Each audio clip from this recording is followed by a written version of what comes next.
Në mënyrë jo të zakonshme, siç jo rëndom ndodh, nisi ky promovim libri nga autorja Majlinda Bregasi duke I rikujtuar asaj kohën kur ushtronte profesionin e gazetares. Shtëpia pa pasqyrë është një rrëfim I bukur I historisë së vrasë të një populli, një tregim I mrekullueshëm I gjetjes së dritares së të ardhmes, në një vend ku s'kishte të tillë. Kjo është betimi më I ri I shtëpisë botuese Dugagjini, shtëpia pa pasqyrë nga autorja Majlinda Bregasi, që njëherësh është edhe romani I saj I pestë në total. Atëherë ky është një libër për ato kujtimet që thrasin, ato kujtimet që janë të mishëruara në të luftës. Dhe Majlinda me një mjeshtri dhe finesë prej shkrimtare arrin të na sjell këtë fiksion, pra që edhe bazohet në ngjarje reale, por që natyrisht ka edhe pjesën e pikërisht mjeshtrisë së shkrimtares. Dugagjini është përherë shtëpia e autorëve të rinj, atyre që promovojnë vlerat letrare, artistike, po ashtu edhe nga fushat e tjera. Gjithmonë për çdo autor është një stres, kështu që zgjat një minutë. Po, mirë, jam shumë e kënaqur që po e publikoj me Dugagjinin këtë roman.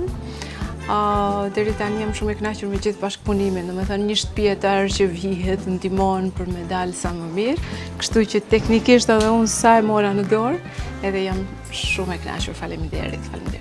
Bregasi shton se ky libër mban në vete copëza nga jeta e saj. Jo që e them me siguri, e di që kanë mu befaso. Edhe kjo befasia ka me ndërtu ngadal dhe vetëm në fund kanë me kuptu gjithë historinë, edhe pse ndoshta kanë me paramendu, sikurse ishin disa që e kanë lexuar, domethënë përshtypjet e Latifit e të tjerëve, por kanë me shiu. Mund të na tregu pak për Lenën, çfarë vajza është, cili është rrugtimi I saj këtë roman?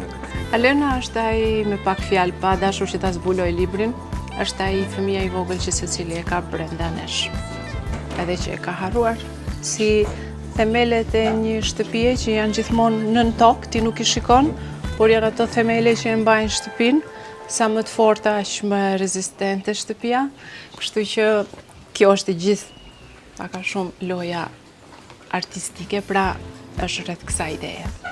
Një rol kyç në këtë libër e ka termi mirësisë, për të cilin e ka një mision. Po, ky është një nga shtyllat kryesore të romanit, sepse në roman janë dy shtylla, një është shtylla e luftës dhe një është shtylla e miqësisë, e cila I bën balans kësaj shtyllës tjetër.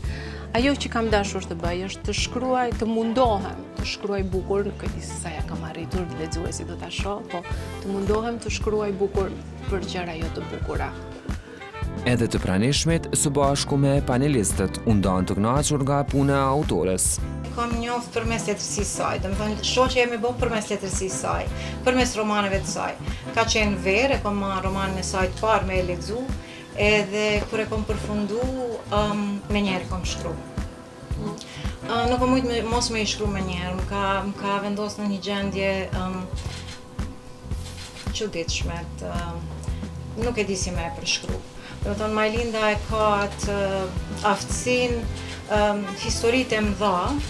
Jam të folë për fillimin e një fundi, ka qenë fillimi I një fillimit shoqënisa. Edhe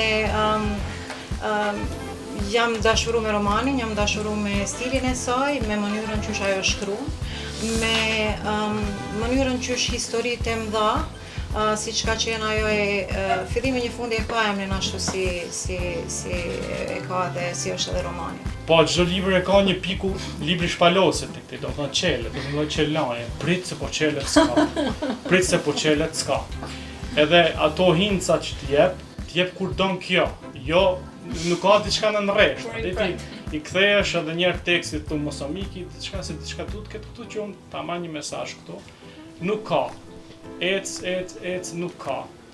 Deri në pikën e fundit. Kur vjen faqja e fundit aty shpaloset. Edhe kjo. Po mos shkoni drejt faqen e fundit. Jo, dhe me shku në fund prap nuk, do të thënë, kjo është ajo forma tjetër që kulon si pikë e fundit për me trajtu mënyrat kuptimit në formë mozaike të romanit.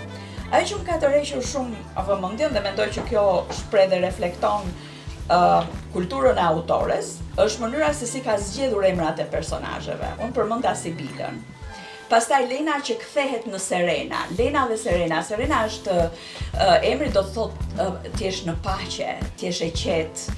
Emri Naim, Axha Naim që kujdeset për to, i cili është një identitet shumë i bukur, edhe pse është nga meshkujt e pakt që Majlinda merr përsipër të na konfigurojë në romanin e saj, por është një figurë shumë e dashur dhe e paharueshme, edhe pse është shumë pak për nga hapësira që i ka dhënë autorja në roman. Dhe edhe emri Naim do të thotë i qetë, i dashur. Majlinda Bregasi është fituese e çmimit për veprën më të mirë në prozë Anton Pashko. Ky është romani i saj i 5 debutuar e i pari në bashkëpunim me shtëpinë botuese Tukagjini.